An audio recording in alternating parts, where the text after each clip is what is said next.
pwede mong ilagay yung mukha mo at yung ma-generate na character ay ikaw mismo. At ini-enjoy mo na ang Veo 3. Ngayon pag-uusapan natin kung sulit bang mag-upgrade or ituloy man lang yung current subscription mo. Di na natin patatagalin. Sa Flow or sa kung saan mo man gagamitin, pwedeng sa Gemini or dito sa Flow, no? Nasa isang video natin yan sa mga hindi nakakaalam. Pwede ka mag-generate ng Veo 2 fast na nasa 10 credits lang. So yung 1,000 credits mo ay pwedeng maging ilang video, 100 videos. Tama, 100 videos. Tapos yung ano naman kung i-generate mo is Veo 3, yung fast ay 1,000 divided by 50 yan, di ba? Pero papakita ko pa rin sa inyo divided by 20. So, meron kang 50 videos dyan. Ngayon, may nakikita ka na mas mga malulupit na mga videos na na-generate nila, napaka high quality. Yun yung quality. Meaning, 10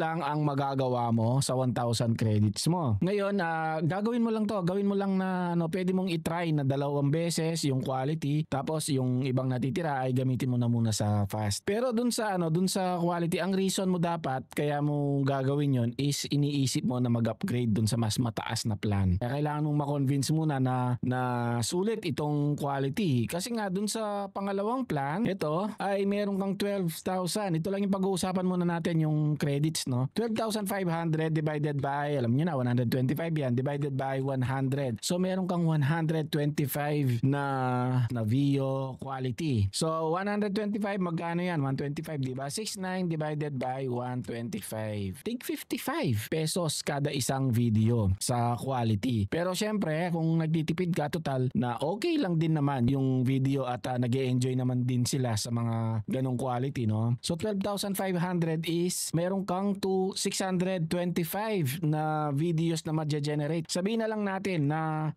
kalahati ay yun yung timpla na nakuha mo. Within 312 days, pwede kang mag-upload ng mga videos mo sa YouTube, sa kung saan mang platform na mapili mo. Sa 312 na yan, kailangan mong i-generate yan within a month. Kasi pagka hindi mo generate yan, mawawala yung mga natitira, no? Hindi siya nag-i-stack or anong tawag doon, hindi siya basta gano'n na yon, parang na-i-stack or naki-credit back. So hindi siya nag-accumulate. Yun pala yun. 12,000 credits, i-maximize mo lang to within a month. Gawin mo lahat, wala kang ibang gagawin kundi gawa lang ng gawang video. Hanggang sa maipon mo sila, tapos i-download mo at i-schedule mo sa kung saan platform mo man siya i-upload. So sulit na to para sa akin. Yung 6,900, sulit na to. Aside dito kasi, meron ka pang ibang mga meron ka pang ibang mga benefits. Ito, yung 30 terabyte na storage, which is pagka hindi mo ni-retain to tapos meron kang mga naka-store dito, yari ka, deleted lahat yan. Kailangan talaga kung gagamitin mo man tong storage na to, may mga mahalagang files ka dyan, dapat ay tuloy-tuloy to kasi i-delete yan or mawawala. Hindi nagagana rin yung email mo, di ka makaka-receive. Pero mga tol, tandaan ninyo, no, kung gusto ninyong ituloy tong 6.9 up to 3 months. Kasi after nun, 13,900 na siya. I suggest na gumawa na lang kayo ng ibang account nun pagka ganyan para laging 6.9 lang yung babayaran ninyo. So yung isang package kasi ito siya 1,100, which is kung tuloy-tuloy lang to, I think ito okay na kung tig 1,000 na. 2 terabyte. Ako kasi plano ko talaga itong gawin ito, pero nagdadalawang isip ako, gusto kong i-maximize yung 12,500 na credits. Iyon ay i-generate ko yung kalahati siguro dito. Sabihin na natin kalahati, no? Kalahati dyan is 12,500 divided by 2 divided by 100. So meron akong 62 na quality videos. Tapos yung 6,250 divided by 20, meron akong 312 naman na hindi ganun ka quality yung fast. Pero ayos na rin. Okay? So sa loob ng ilan ba yung kanina? 62. Plus 62, meron akong videos na 374 sakto 1 year. Sa loob ng isang taon ay meron akong 374. Meron akong tuloy-tuloy na uploads. I think sa 374 na to, the more uploads you upload, more chances.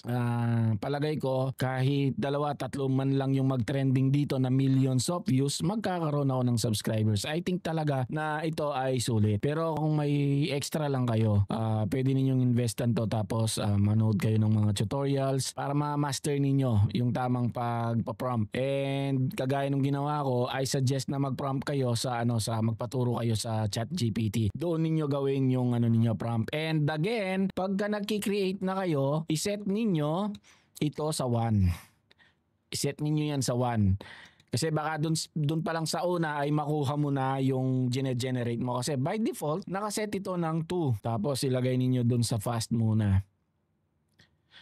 Sa susunod na video siguro, ang pag-uusapan natin is paano somehow ma-retain yung character ninyo. Kagaya dito sa ginawa ko sa scene builder, meron kasing scene builder sa PC. Hindi ako sure kung talagang pwede sa kasi ina-access ko rin yung browser mode niya sa cellphone. Hindi ko pa nakita yung doon, scene builder. Mamaya titingnan ko. Ito yung scene builder natin. Meron akong ginawa kasi, ito, yung Lola, mas marami yung itong mga to, kagaya nito, mga mali-mali to eh. Ayan, pwede mong i-add sa scene. Add sa scene. To kasi pwede natin ilagay kasi dun sa remove from scene. Ayun pala, add. Ayun. So balik tayo. Tapos i-add natin ulit to. At nabuo siya.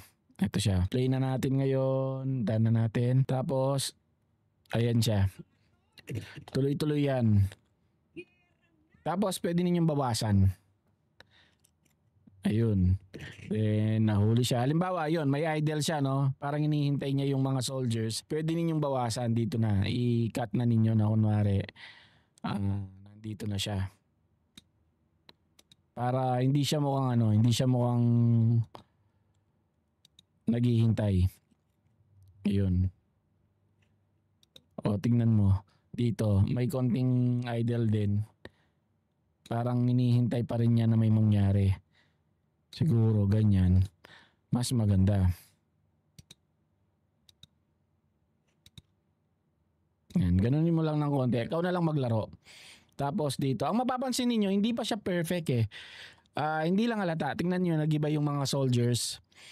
Dito kasi hindi naman sila Asian yung mga humuli sa kanya. Tapos dito may black American at saka white American na. While dito naman ay yung damit niya, si Lola, ay iba sa damit niya dito. Then naging iba dito. Pero nakikita nyo yung theme, yung kulay, nandyan pa rin. Di pa siya na-perfect eh. Pero one day, sigurado ako ma-perfect ito. Ngayon mga tol, ito pala, nakalimutan kong banggitin, no? Dun sa Google One, itong isa sa maganda dito is pwede mong ilagay yung mukha mo. Hindi ko pala matatry kasi ako. Gusto ko sanang itry, kaya lang pagka na lang siguro ako nag-upgrade ako, papakita ko sa inyo. Halimbawa, dito magja-generate ka new project.